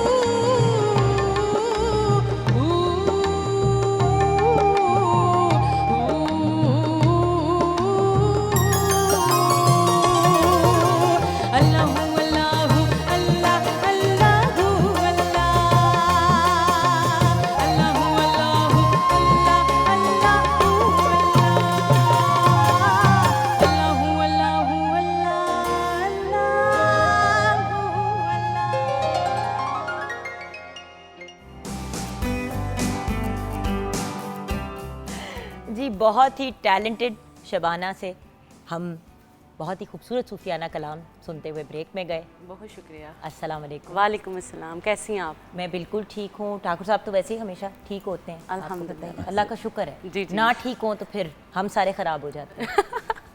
उधर अच्छा, हमें सीधा रखने वाले भी यही हैं। जी बिल्कुल ऐसे नोट ही है। किए शबाना? हाँ जी आते जाते ना मोहब्बत प्यार में हमें सीधा भी करके चले जाते जी हैं। बिल्कुल ऐसे मैं बाज़ इनको औक़ात ना- ऐसी बातें कर देते हैं कि बहुत इंफॉर्मेशन वाली बातें होती हैं जो दिल पे Information उतर वाली जाती बात हैं। भी और दिल पे लग जाती है। जी, ऐसी क्योंकि वो बात करते हैं जो हर बंदा अंडरस्टैंड हाँ करता है और रिलेट भी कर सकता है। जी, जी। अच्छा, कुछ और भी बड़ी इंटरेस्टिंग स्टोरीज है, लेकिन उससे पहले जल्दी से शबाना से पूछते हैं आजकल मसरूफियात क्या चल रही हैं बेटे? आजकल रबीउल अव्वल है तो महफिल वगैरह हो रही हैं और कुछ सूफीज़म भी प्रोग्राम चल रहे हैं तो इसी वाले से मसरूफियत काफ़ी इन दिनों में है अल्हम्दुलिल्लाह। बड़ी प्यारी लग रही हो, ये लुक भी बड़ी सूट कर रही बहुत शुक्रिया। है। ब्यूटीफुल माशाल्लाह। थैंक यू सो मैं मच। 2 मिनट के लिए इस तरह करके मैंने देखा जब मैं एंट्री, मैंने कहा ये साडी कुड़ी है है भी मीडिया च रह के साडी जही हो गई है। ये कलाम जो भी इन्होंने पढ़ा वो ज़हूर साहब ने गाया था ना जी। बिल्कुल। तो यूके में एक फ़िल्म का शूट था, मैं वहाँ गया तो पहली दफ़ा मेरी मुलाकात हुई। करमजीत अनमोल साहब वहाँ के एक आर्टिस्ट हैं, कॉमेडियन। तो पहली मुलाकात में ना वो एकदम से मेरे पैरों पे हाथ रख के ना फिर उठ के मुझे जप्फी पे मैंने कहते ना मेरे उस्ताद दे शहरों तुसी आए हो।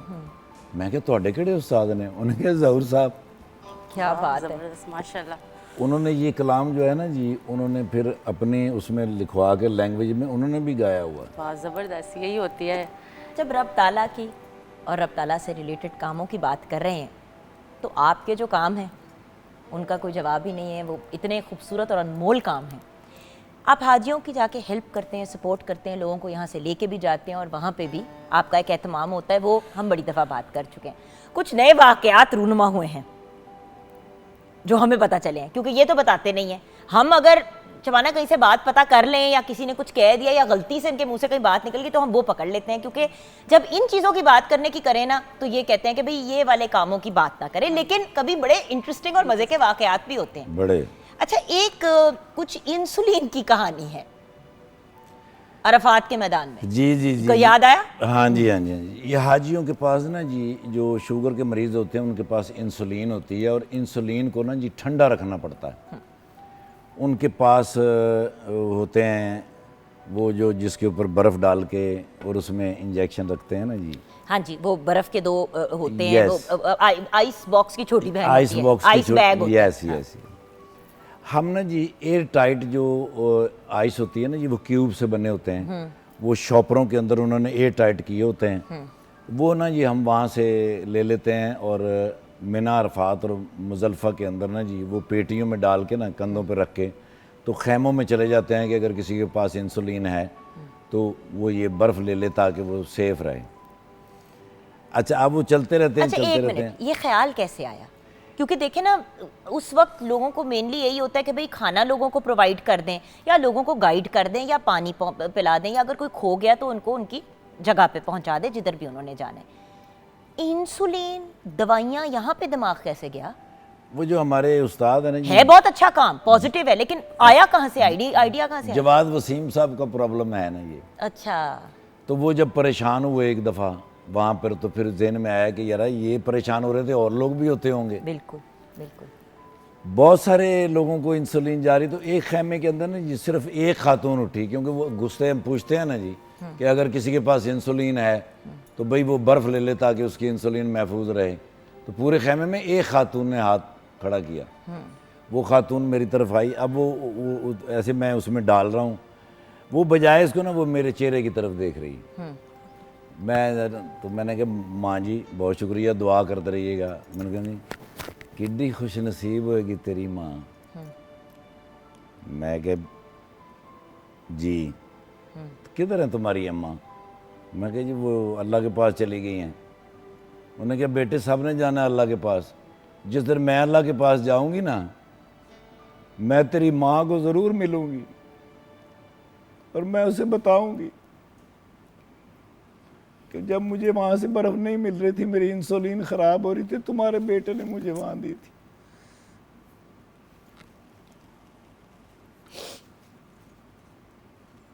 ज़ाहिर है वो मेरे लिए दुआ थी, वो मेरी माँ के लिए दुआ थी। लेकिन यही तो चीज़ें होती हैं ना जो क्योंकि देखिए ये सारे काम करना आसान नहीं होता। खैर भाई आपको भी पता है, मुझे भी पता है कि at the end of the day ये काम बड़े मुश्किल होते हैं करने, क्योंकि कहने को हम बर्फ़ लेके जाते हैं, उसको अरेंज करना, उसको और टाइट कराना, उसको लेके जाना, फिर हर खैमे में जाके पूछना कि बर्फ़ चाहिए, इट्स नॉट ईजी। लेकिन वो सारी थकन, वो सारी एग्जॉशन ख़त्म हो जाती होगी जब कोई एक ऐसी बात या कोई ऐसी दुआ या कोई मुस्कुरा के देख देता। डेफिनेट। इंसान इसलिए नहीं करता कि कोई उसको अप्रिशिएट करे, करते तो आप वैसे ही हैं बट अगर कोई कर दे तो क्या ही बात है। अच्छा, एक डैनियल नुमा शख्स हाँ जी, आपके काबू में आ गए थे। जी जी जी। डैनियल के बारे में बताएं। अच्छा, जवाद वसीम साहब जो है ना, चूँकि हमारे रहनुमा हैं, हमने उनसे बहुत कुछ सीखा है। जवाद वसीम साहब ने हमारी ज़िंदगी बदली है। हमारे इस टेलीविज़न के ना जी एक सीनियर प्रोड्यूसर हैं अयूब खावर साहब जी। अयूब खावर साहब हज पे थे, उनकी जो वाइफ थी ना जी वो व्हील चेयर पे थी। तो अब ना जी वो व्हील चेयर लेके ऐसे खड़े थे, तो मैं आया, मैंने कहा उस्ताद जी इतने खड़े हो? कहते यार ये सारे पत्थर ही पत्थर हैं, तो बस जो है वो उस तरफ खड़ी है, तो अब व्हील चेयर तो यहाँ चलेगी नहीं, अब मैं बस तक कैसे लेके जाऊँ इनको? तो मैंने उसको मैंने कहा छोड़ें, मैंने व्हील चेयर पकड़ी। वो साथ किचन था, तो मैंने ऐसे किचन में से उसे डाल के परली तरफ से निकाल के मैं कहा उस्ताद जी, कहता यार वो ए किचन है तो मेरे दिमाग च क्यों नहीं गल आ रही है? मैं क्या बाबू जी हम यहाँ फिरते रहते हैं ना जी, इसलिए हमारे ज़हन में ये बात आ जाती है। अच्छा, दिमाग में बात डेफिनेट अल्लाह ही डालता है, अल्लाह के सिवा कोई डाल नहीं सकता। बिल्कुल। तो इस तरह छोटी छोटी बातें जो ना जी वो फिर लोगों को याद रह जाती हैं। अयूब खावर साहब आज भी जब मेरे सामने आ जाएं तो एकदम मैंने कहते हैं ओ जियो मेरे बच्चे, उस दिन खूब तू मदद की थी। यानी वो भी मेरे लिए एक दुआ का सिलसिला है। माशाल्लाह। आप जो बात पूछ रही हैं ना जी, ये मैं स्वीडन से पेरिस जा रहा था, तो जहाज़ में मुझे ना जी जैसे दो मुसाफिर आपस में बातें करते हैं, मेरे साथ वो डैनियल था, तो उसने मुझसे पूछा आर यू मुस्लिम? मैं कहा अल्हम्दुलिल्लाह। तो उन्होंने जी मेरे साथ वो बात शुरू कर दी, कहते आई एम क्रिश्चियन। तो मैंने उनसे पूछा, मैंने कहा जी हज़रत मरियम अलैहिस्सलाम क्या लगती हैं आपकी? तो कहने लगा मेरी माँ। मैंने कहा मेरी भी माँ, इसका मतलब है आप और मैं दोनों भाई हैं? कहने लगा यस। मैंने कहा आप और मेरी जो माँ है पाक माँ, उनके ऊपर इल्ज़ाम किसने लगाया था? तो उसने कहा यहूद। और मैंने कहा तेरी और मेरी पाक माँ हज़रत मरियम अलैहिस्सलाम की पाक दामनी की कसमें कौन उठाता है? तो खामोश हो गए। मैंने कहा से कुरान। कहता यस कुरान। मैं कहा जो तेरी और मेरी पाक माँ के ऊपर इल्ज़ाम लगाए वो दोस्त, और जो तेरी और मेरी पाक माँ की पाक दामनी की कसमें उठाए वो दुश्मन। खामोश, क्वाइट। मैंने कहा आपकी बारी है। कहने लगा could you please give me your telephone number? I will call you later. मुझे अपना नंबर दो, मैं तुमसे बात करनी है। ठीक है। फिलहाल कह रहे जी मेरे दिन में कोई बात नहीं आ रही। मैं कहा ओके। वो कुछ दिनों के बाद मैं पाकिस्तान आ गया तो उन्होंने मुझे फ़ोन किया, उन्होंने कहा यू रीच सेफली। मैं कहा अल्हम्दुलिल्लाह। मैंने कहा आपने सवाल करना था मुझसे, तो कहने लगा मैं डिस्टर्ब हो गया हूँ। वो उस दिन के बाद से मैं डिस्टर्ब हूँ। मैं सवाल करूँगा ज़रूर तुमसे, एक दफ़ा मेरे दिमाग में आने दो। कुछ अरसे के बाद मैं बैतुल्ला चला गया। अब मैं बिल्कुल बैतुल्ला के सामने खड़ा तो डैनियल भाई की कॉल आ गई, mister Iftikhar where you are. मैं क्या I am in front of Baitullah, do you know about Baitullah? No I don't know. तो मैंने उसे बताया, मैंने कहा यहाँ पर खड़े होकर कोई भी दुआ की जाए वो कबूल हो जाती है। कहने लगा अच्छा फिर क्या दुआ की तुमने? मैंने कहा मैंने ये दुआ की कि मेरा भाई डैनियल कभी मेरे साथ यहाँ खड़ा हो। तो उसने ना फ़ोन काट दिया उधर से, और उसका मैसेज आया। उसको मैंने वहाँ बताया था कि मेरा एक दोस्त है नज़ीर, यहाँ पे उसके पास मैं आया था। तो उसने मुझे कहा कि could you please give me mister Nazir number. मैंने उनको नज़ीर भाई का नंबर दिया और नज़ीर भाई को कॉल भी की। मैंने कहा मेरा भाई है डैनियल, उसकी कॉल आएगी तो ज़रा ख्याल रखना। अब 2 दिन के बाद मैं मदीना मुनव्वरा चला गया, तो जिस प्राइवेट कार में, प्राइवेट टैक्सी में मैं जा रहा था, उसने मुझे कहा हजूर मदीना मुनव्वरा की हदूद शुरू होने लगी है, दुरूद शरीफ पढ़ें और हजूर से इजाज़त ले लें ताकि हम मदीना मुनव्वरा एंटर हो जाएं। माशाल्लाह। मैंने दुरूद शरीफ पढ़ा तो उसने गाड़ी साइड पे रोक दी। अब आई डोंट नो उसका क्या राब्ता या क्या सिलसिला होगा, वो मदीना मुनव्वरा में आता जाता है। तो उसने मुझे कहा सर इजाज़त हो गई है। तो मदीना मुनव्वरा की हदूद में जैसे ही एंटर हुए तो डैनियल भाई का मुझे मैसेज आया, mister Iftikhar Thakur, I was Daniel, now I am Mohammad Umar. सुभान अल्लाह, माशाल्लाह। मैंने नज़ीर भाई को कॉल की, माशाल्लाह। मैंने कहा भाई, उसने कहा सारी रात मेरे पास रहे हैं वो उमर साहब, सारी रात रोते रहे हैं, सारी रात रोते रहे हैं, और सुबह फजर के टाइम उन्होंने कहा कि मुझे कलमा पढ़ा दो। मेरे साथ अब राब्ते में हैं। अब रोंगटे खड़े हो जाते हैं ऐसी बातें सुन के। माशाल्लाह उनके बच्चे हैं। पाकिस्तान में एक सिंगर थी उस दौर में हमारे साथ स्ट्रगल में, तो उनका रिश्ता हुआ, उनके साथ शादी हुई। अब वो वहाँ पे हैं, उनके बच्चे हैं, अब जाते हैं तो उनसे मिलते हैं। माशाल्लाह माशाल्लाह। हिदायत मिन जानिब अल्लाह है। हजूर नबी करीम सल्लल्लाहु अलैहि वसल्लम ने जब रब्बे कायनात से दुआ फरमाई कि या रब्बे ज़ुल जलाल एक उमर मुझे दे दे, तो उधर उमर बिन हशाम भी थे, उमर बिन ख़त्ताब भी थे, तो हिदायत हज़रत उमर बिन ख़त्ताब पे उतरी। इट मीन्स कि हिदायत मिन जानिब अल्लाह ही है। बेशक। लेकिन अल्लाह फिर किसी को चुन ले तो कोई ना ये कोई तो अल्लाह की वसीला बनता मेहरबानी ही है ना, कोई ना कोई तो ये वसीला। मेरे रब की मेहरबानी है कि भाई उसने किसको चुना। वैसे तो बड़े लोगों से हम बात करते हैं, ज़ाहिर दीन की बात करते हैं, लोग नहीं हमारी बात मानते। बिल्कुल, और वही वाली बात है ना कि इंसान कोशिश तो हर इंसान की यही होती है, और हर मुसलमान और स्पेशली आप जैसी पर्सनालिटी की यही होती है कि जितने ज़्यादा लोग जो हैं उनका रुझान इस्लाम की तरफ हो, मुसलमान हो या ना हो, कम से कम मुसलमानों के बारे में नेगेटिव राय ना रखें और Yes. अंडरस्टैंड करें कि अहले किताब तो वैसे ही सब एक दूसरे से इंटरकनेक्टेड है, एक के बाद दूसरा, एक के बाद दूसरा, एक के बाद दूसरा। तो बात यह है कि आप पॉजिटिव अंदाज में एक दूसरे के साथ चलें। क्या पता आपकी उस पॉजिटिविटी और अच्छाई की वजह से कोई इंस्पायर हो डैनियल की तरह और वो मोहम्मद उमर बन जाए। यही तो बात है व्यूअर्स। इसी खूबसूरत नोट पे हम ब्रेक की तरफ जाएंगे। ब्रेक के बाद जब वापस आएंगे तो मज़ीद कलाम भी सुनेंगे, बातचीत भी करेंगे, और अगर आपके भी कोई सवाल है व्यूअर्स, आज the great Iftikhar Thakur is with us, the very brilliant Shabana Abbas is with us. अगर आपने कोई बात करनी है तो ज़रूर कॉल कीजिएगा।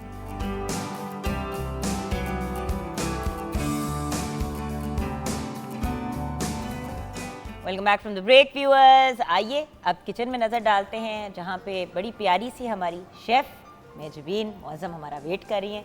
जी शेफ़, क्या सिचुएशन है? जुगन खाना भाई, रेडी मैं हो तो चुका है। आज आपके आउटफिट से इतनी इम्प्रेस्ड हूँ कि मैं खाने की तरफ देख ही नहीं रही, थैंक यू सो मच। और खाना हम आपका वैसे ही बहुत मिस करते हैं ऑन द मॉर्निंग शो। तो आज चले, राजस्थानी आज हांडी हम एंजॉय ज़रूर, इंशाल्लाह। राजस्थानी हांडी रेडी है, रायता सैलेड उसके साथ वो भी रेडी है। Looks amazing. Thank you. Thank you. अच्छा, तो ये घर से खाना बना के लाते हैं? बिल्कुल भी नहीं, यहीं पे लाइव बनाती हैं वो। तो आपको पता है 15 मिनट में खाना तैयार करने वाली लड़की है हमारी। तो फिर जिस दिन प्रोग्राम होता है उस दिन 2 नाश्ते होते हैं। जी सुबह नान चने खाए हैं, अब ये राजस्थानी हांडी खाएंगे, उसके बाद फिर अगर और वैसे ही किसी का अक्सर माशाल्लाह किसी के कोई बच्चा होता है, कोई खुशी का मौका होता है, शादी होती है, किसी की तो मिठाइयाँ आ रही होती हैं, तो हम खाते पीते रहते हैं। जब मैं यहाँ आया तो पहले तो मैं घबरा गया, मैंने कहा हमसायों की कोई दीवार गिर गई है तो किचन इधर आ गया। आए हाय, ये प्रोग्राम का हिस्सा ही है ना। नहीं ये अल्लाह का शुक्र है प्रोग्राम का। अच्छा, कुछ आपके लिए सवाल भेजे थे मुझे, हाँ जी, ये सवाल अल्लाह के नाम पे। अवाम की तरफ से हैं आपके लिए। आयशा ने सरगोदा से पूछा है कि अलबेला साहब और अमानुल्लाह साहब के साथ इफ्तिखार ठाकुर ने बहुत काम किया है, उनका एक्सपीरियंस कैसा रहा उनके साथ काम करने का, वो लोग कैसे थे, अमानुल्लाह साहब और अलबेला साहब? मुझे लगता है कि ज़िंदगी में जो इन दो लोगों के साथ काम किया, इन दो उस्तादों के साथ काम किया, बस वही काम किया है, या फिर सुहेल अहमद साहब के साथ काम किया है। What a man. ये उसके सारे बाद तो चेंज हो गया सारा कुछ। यही थे असल देसी घी के फनकार। देसी घी के फनकार। हाँ जी। अच्छा, नेक्स्ट क्वेश्चन हैदर ने फैसलाबाद से पूछा है कि लोग समझते हैं कि लोगों को हंसाने का मतलब ये है कि आप कोई गलत ज़बानों ने जो वर्ड्स यूज़ किए मैं नहीं बोलना चाहूँगी, कि स्लैंग का या गंदे अल्फाज का इस्तेमाल करें तो तभी लोग हंसेंगे, लेकिन इफ्तिखार ठाकुर का करियर का ट्रेजेक्ट्री कुछ मुख्तलिफ रही है, कुछ इसके बारे में बताएं। जब आपके इर्द गिर्द के सारे लोग यही काम कर रहे हैं तो आपने कैसे अवॉइड कर लिया? असल में ना जी, मुझे जाना होता है कॉलेजों यूनिवर्सिटियों के अंदर जहाँ पर मेरी बेटियाँ मेरे पीछे पीछे भाग रही होती हैं, अंकल अंकल करती है। अगर कोई बात गलत मुंह से निकल जाए और वो देख लें और वो सुन लें, वो नहीं भूलती, और वो साथ साथ चलती भी उन लोगों की शिकायतें भी कर रही होती हैं जो ऐसी ज़ुबान बोल रहे होते हैं। 2017 कोविड से पहले, यानी 2017 में मुझे बहुत फील होने लग गया था कि भाई अब जो है ना जी यहाँ से निकल जाना चाहिए। हालांकि मेरी जो पहली मोहब्बत है वो थिएटर है। बिल्कुल। क्योंकि थिएटर ऐसी चीज़ है जिस पे आप लोगों को बहुत सारी बातें बता सकते हैं, सुना सकते हैं। मुझे जितने भी सीनियर लोग हैं उनसे मैंने सुना हुआ है कि थिएटर जो है ना जी वो बेसिकली तबलीग का ज़रिया है, और उसके ऊपर इस तरह की लैंग्वेज इस्तेमाल करते हुए चले जाएं तो वो अच्छी नहीं लगती। भी बहनों बेटियों से मिलना होता है। मैं 2017 से बहुत ही कम थिएटर करता हूँ, कभी कभी कर लेता हूँ, वो भी अमान चंद साहब के साथ अगर मेरा कैरेक्टर हो, किरदार हो, हम दोनों चल रहे हों, नासिर चिन्योटी साहब के साथ, नसीम विक्की साहब, मुझे इनके साथ काम करना बहुत अच्छा लगता है। नसीम विक्की साहब तो शहजादे हैं sir. Nasir Chinioti is my love, he is amazing. हम मेरा भाई है और वाकई बड़े अमेजिंग लोग हैं। मैं कोशिश करता हूँ कि अवॉइड करूँ, लेकिन इसके बावजूद जब फंसा हुआ है मैच, उसमें कोई ना कोई बात मुंह से गलत निकल ही जाती। सो उससे बचने के लिए अब थिएटर से हम किनारा कशी हो जाएं तो बेहतर है। अब मेरा एक सवाल है जो आपकी बहन जानना चाहती है। हमेशा हम बात करते हैं आपके इंटरनेशनल टूर्स की, हज के एक्सपीरियंसेस को साइड पे करके जब इंटरनेशनली पाकिस्तान को आप रिप्रेजेंट करते हैं डिफरेंट फोरम्स पे जाके, सबसे यादगार वाक़या जब जेन्युइनली आपको फ़ख्र हुआ पाकिस्तान को रिप्रेजेंट करते हुए एज इफ्तिखार ठाकुर? देखिए डॉक्टर हजार वाक़यात हैं, हाँ जी, लेकिन कोई एक ऐसा। डॉक्टर अमजद साकिब साहब जो अखुवत फाउंडेशन लेकर चलते हैं, क्या लोगों के आप नाम ले रहे हैं आज, उनके माशाल्लाह। साथ जब जाते हैं तो बहुत फ़ख्र महसूस होता है। अभी आजकल मेरे ख्याल वो बेनज़ीर इनकम सपोर्ट के चेयरमैन भी हुए हैं। बिल्कुल। उनके साथ मैं ज़्यादा यूरोप जाता हूँ जी, फाउंडेशन के लिए फंड्स लेने के लिए। अभी अखुवत यूनिवर्सिटी के अंदर हम एक एडिटोरियम बनाने जा रहे हैं, स्टेट ऑफ द आर्ट। अगर प्रेसिडेंट या प्राइम मिनिस्टर साहब लाहौर में मौजूद हैं और वो स्पीच करना चाहते हैं तो मेरा ख्याल है कि लाहौर के अंदर कोई ऐसा स्टेट ऑफ द आर्ट एडिटोरियम नहीं होगा, वो अखुवत यूनिवर्सिटी में बनने जा रहा है। क्या बात है। उसके लिए 6 महीने पहले हम गए थे स्पेन, और वहाँ से लोगों ने, स्पेन के लोग जो पाकिस्तानी हैं, उन्होंने 27 करोड़ रुपया उस एडिटोरियम के लिए दिया है, और वो अगले 4 से 6 महीने में तैयार हो जाएगा इंशाल्लाह। वाओ। तब बड़ा फ़ख्र महसूस होता है कि डॉक्टर अमजद साहब जैसी शख्सियत के साथ खड़े हैं, और लोग जिस मोहब्बत के साथ, जिस इज़्ज़त के साथ देख रहे होते हैं या मिल रहे होते हैं, फ़ख्र महसूस होता है कि हम पाकिस्तान। सुभान अल्लाह, क्या बात है। अल्लाह पाक पाकिस्तान को हमेशा सरसब्ज़ शादाब रखे। आमीन। बहुत खूबसूरत मुल्क है, माशाल्लाह। और एक दिन ये उम्मीद मत छोड़िएगा कि पाकिस्तान को कभी नुकसान हो जाएगा। इंशाल्लाह।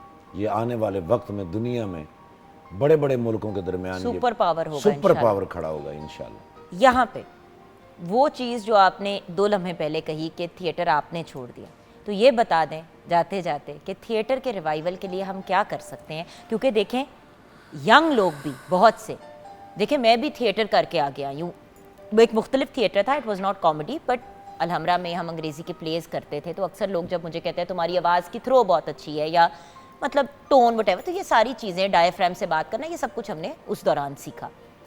तो थिएटर तो एक बहुत अमेजिंग ग्राउंड है सीखने का। मेरे ख्याल से कोई भी आर्टिस्ट नहीं बन सकता जब तक वो थिएटर के रगड़े से ना गुजरे, क्योंकि वो रगड़ा है। तो थिएटर को रिवाइव कैसे कर सकते हैं? मेरा ख्याल है कि पिछले 1-1.5 महीने से अभी जो हमारे सीएम साहब हैं मोहसिन नकवी साहब, उन्होंने और उनकी टीम ने, डीसीयू साहब ने और कमिश्नर साहब ने, सब ने मिल के इसके ऊपर ड्रेस कोड बनाया है और इन 1-1.5 महीनों के अंदर उसके कानून बनाए जा रहे हैं और इंशाल्लाह वही सिलसिला शुरू हो जाएगा कि स्क्रिप्ट स्क्रूटनी पे आएगा और अच्छा थिएटर होगा इंशाल्लाह। तो हम रिवाइवल की तरफ जा ही रहे हैं? जा रहे हैं इंशाल्लाह, जा रहे हैं, बिल्कुल जा रहे हैं। हाँ जी। ओके, फाइनली आप लोगों के मैसेजेस, आपसे शुरू करूंगी शबाना, क्या मैं पैगाम क्या देना चाहोगी? बस यही कहूँगी कि लोगों के लिए अच्छा काम करें और कोशिश ये किया करें कि किसी को हमारी वजह से नुकसान ना पहुँचे, हमेशा पॉजिटिव रहा करें और पॉजिटिव सोचा करें। क्या प्यारी बात। जी जी जी अलीम डार साहब एक फाउंडेशन बनाने जा रहे हैं जी, अलीम डार फाउंडेशन। वो तकरीबन तैयारी के आखिरी मराहल में है और वो पाकिस्तान के अंदर दुनिया की बड़ी जो फाउंडेशंस हैं उनके लेवल की फाउंडेशन है, जिसमें आपको एम्बुलेंस, स्पेशल बेहतरीन एम्बुलेंसेस मिलेंगी। थैलीसीमिया और हेमोफीलिया के मरीज़ों के लिए आपको ताज़ा ब्लड मिलेगा, वहाँ से आपको रेड सेल, वाइट सेल और प्लाज्मा की सहूलत मौजूद होगी। और मैं ये चाहूँगा कि पाकिस्तान के लोग दुनिया में जहाँ जहाँ भी हैं अलीम डार फाउंडेशन के साथ मुंसलिक हो जाएं, ताकि हम अपने बहन भाइयों की खिदमत कर सकें और इस मुल्क की खिदमत कर सकें। आई एग्री विद यू, और आपकी बात में मैं ऐड करूँगी कि व्यूअर्स, जो भी ऑर्गेनाइजेशन आपके दिल को भाती है, जो अच्छा काम कर रहे हैं, जिनकी बात आपको समझ आती है, जिनके पैगाम आपको समझ आते हैं, चाहे हुकूमत हो, चाहे जो अभी भैया कह रहे हैं अलीम डार साहब की ऑर्गेनाइजेशन, कोई भी जो अच्छा सुथरा काम कर रहे हैं, ट्रांसपेरेंट काम कर रहे हैं। देखिए किसी भी इदारे के अगर फंड्स और सारी ये जो मामलात होते हैं फाइनेंशियल्स के जो ओपन होते हैं ना, जिनके बारे में आप सवाल कर सकते हैं, सर, उन ऑर्गेनाइजेशंस के साथ जब हम अपने आप को कनेक्ट करते हैं तो वहाँ पे फिर भी बहुत ज़्यादा बचाव होता है। Because at the end of the day जो आप पैसे कितने भी डोनेट कर रहे हो, $1 कर रहे हो, ₹1 कर रहे हो, $1 करोड़ कर रहे हो, $1 करोड़ कर रहे हो, जो भी कर रहे हो, सोच समझ के और प्रॉपर कंसिड्रेशन से और ऑथेंटिक लोगों के साथ कनेक्ट हों और अपने लिए भी, अपनी आखिरत भी बेहतर करें और लोगों के लिए इस दुनिया में भी आसानियाँ पैदा करें। इसी नोट पे आज के शो को कंक्लूड करते हैं। थैंक यू सो मच भैया, थैंक यू शबाना, हमारी शेफ़ का भी बहुत शुक्रिया और हमारे प्यारे भाइयों का, म्यूजिशियंस का भी बहुत बहुत शुक्रिया। यहाँ पे शो को क्लोज करते हुए क्या कलाम पेश करोगे बेटी, क्या सुनाओगी? मैं मैडम जी का, रेशमा जी का लंबी जुदाई। लंबी जुदाई हम सब का